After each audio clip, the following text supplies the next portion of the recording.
आज Mughalsarai spring sky hotel में नीमा के प्रवक्ता डॉक्टर ओपी सिंह के नेतृत्व में मानसिक रोग और डिप्रेशन जैसे गंभीर विषयों पर सीएमई का आयोजन किया गया। इस विशेष कार्यक्रम में मुख्य वक्ता के रूप में प्रसिद्ध मानसिक रोग विशेषज्ञ डॉक्टर श्रेयांश द्विवेदी ने शिरकत की।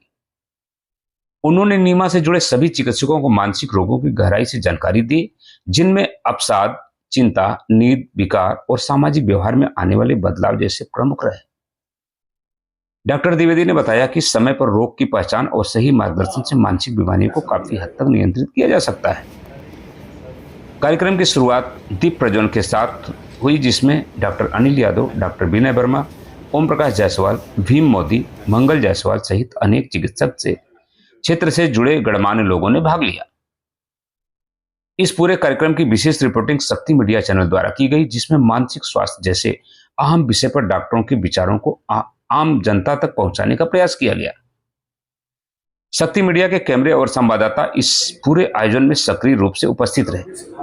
कार्यक्रम में मौजूद सभी चिकित्सकों और आयोजकों ने इस तरह के शैक्षणिक आयोजनों को स्वास्थ्य सेवाओं के दृष्टिकोण से अत्यंत आवश्यक बताया और नीमा व शक्ति मीडिया चैनल के योगदान की सराहना की। आइए देखते हैं शक्ति मीडिया की।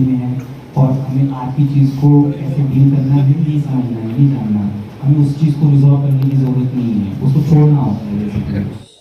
दर्शकों नमस्कार, शक्ति मीडिया चैनल में स्वागत है। आपको बता चले कि हर साल की भांति, हर महीने की भांति इस बार भी एक सीमी का कार्यक्रम चल रहा है। हमारे साथ डॉक्टर ओपी सिंह हैं।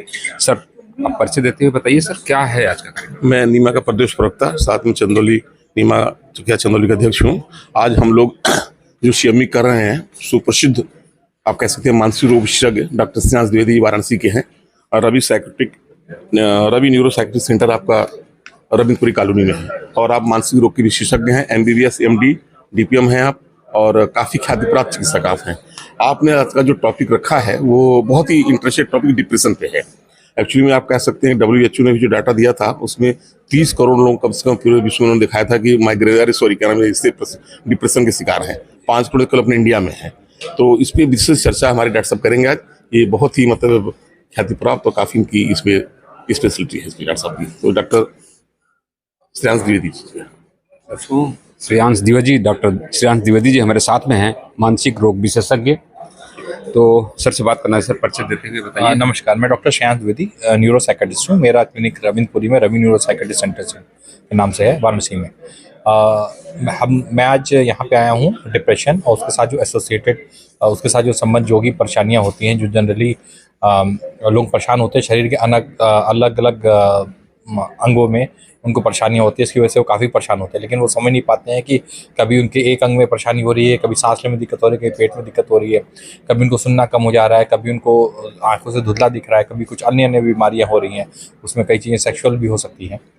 तो इस ढंग से और नींद संबंधित परेशानी, भूख संबंधी परेशानी, तो लोग अलग अलग विभाग के बीमारियों से कई बार जूझते रहते हैं। उनको ये नहीं पता होता है कि वो मानसिक रूप से परेशान है। और ये हम लोग के समाज में ये बहुत बड़ी दुर्भाग्यपूर्ण बात है कि वो लोगों को इसके बारे में जागरूकता भी नहीं है कि वो लोग इसको समझ पाएँ कि उनको एक मानसिक रूप से कोई परेशानी बीमारी। लोगों को लगता है कि मानसिक बीमारी से पागलपन होते हैं, जबकि घबराहट, बेचैनी, नींद ना आना, मन अकारण उदास रहना भी मानसिक बीमारी के प्रमुख लक्षण है। तो अभी हम लोग ये कोशिश करेंगे कि भाई इसके बारे में हम लोग ज़्यादा से ज़्यादा जागरूकता फैलाएं, क्योंकि हमारे नीमा के जितने भी सदस्य हैं बहुत अच्छे क्लिनिशियंस हैं और उनको समय समय पे अलग अलग विभागों से भी उनको जानकारी प्राप्त करके वो पेशेंट को सही मार्गदर्शन देते हैं और सही उनका इलाज कराते हैं।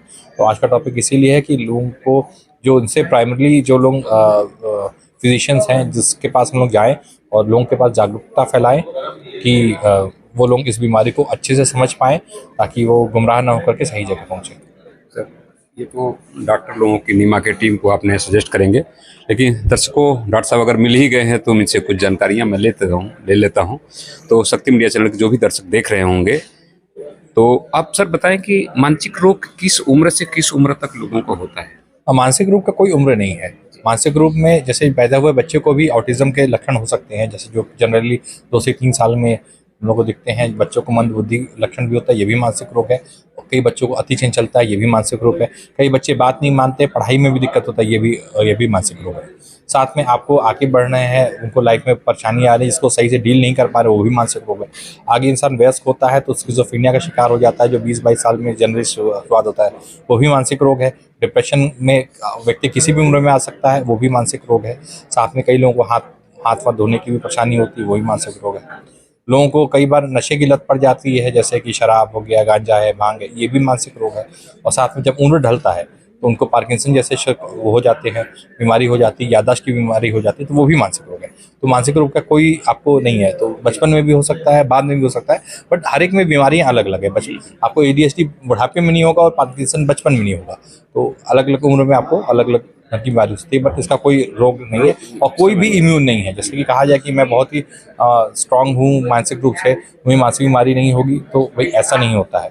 तो स्ट्रांग व्यक्ति को भी कभी ना कभी मानसिक बीमारी हो सकती है, क्योंकि जैसे पहलवान भी बीमार पड़ सकता है, तो किसी भी व्यक्ति को, बुद्धिमान भी को भी मानसिक बीमारी हो सकती है। सर, एक सवाल उठता है बच्चों के लिए, जो बच्चे 10 से 15 साल की उम्र के होते हैं, तो उनको पढ़ाई में थोड़ा, जैसे 10 से 15 साल में जो बच्चे होते हैं वो 8वीं या 9वीं क्लास में चले जाते हैं, उनको थोड़ा सा प्रेशर ज़्यादा होता है। कुछ बच्चों को देखा गया है, जो हमारे शक्ति मीडिया चैनल्स भी हमसे भी बात करते हैं, कि वो चक्कर आके गिर जाते हैं किसी डांट से या किसी फटकार से। वो क्या कोई बीमारी है या हाँ, ये भी होता है। इसके बारे में हम लोग की डिप्रेशन में भी जो हम लोग कॉम्प्लिकेशंस के बारे में देखना चाह रहे थे, तो इसमें मेन कॉम्प्लिकेशन उसका डिसोसिएशन है। तो डिसोसिएशन के बारे में आज हम लोग प्रमुख रूप से बात करेंगे। जो आपने बताया कि चक्कर खा के गिर जाते हैं, ये डिसोसिएशन का एक भाग है। तो डिसोसिएशन एक चीज़ नहीं होती है, वो बहुत सी चीज़ें होती हैं। तो हम लोग को दिखाना होता है कि बच्चे को कैसे मानसिक रूप से सुदृढ़ बनाए, ताकि छोटी से छोटी या बड़ी से बड़ी परेशानियों को भी वो अच्छे से डील करके आगे बढ़ सके। और ये सब छोटी छोटी कई बार बच्चे इतने ज़्यादा दिक्कत हो जाती है कि छोटा सा भी अगर उनको स्ट्रेस पड़ जाए, जैसे कि डांट पड़ जाए, जैसे आपने बताया, या कुछ कर जाए, तो उसके लिए भी होता है। मैंने बहुत से लोगों को देखा है कि वो छोटे सा क्रिटिसिज्म नहीं झेल पाते हैं। बोलते कि मैं कई महिलाओं को शादी के पहले तो बहुत अच्छे से रखा जाता है, शादी के बाद जाती बोला अगर सास ने बोल दिया कि इसको ऐसे कर दो, तो वो पता चला बीमार पड़ गई। ठीक है, तो ये तो आप किस हद तक आपने उनको झेलने के लिए बनाया, किस ढंग तक रिसेप्टिव बनाया है, ये इसके ऊपर दिखता है। तो ये मानसिक और मानसिकता दोनों आपस में जुड़ी हुई है।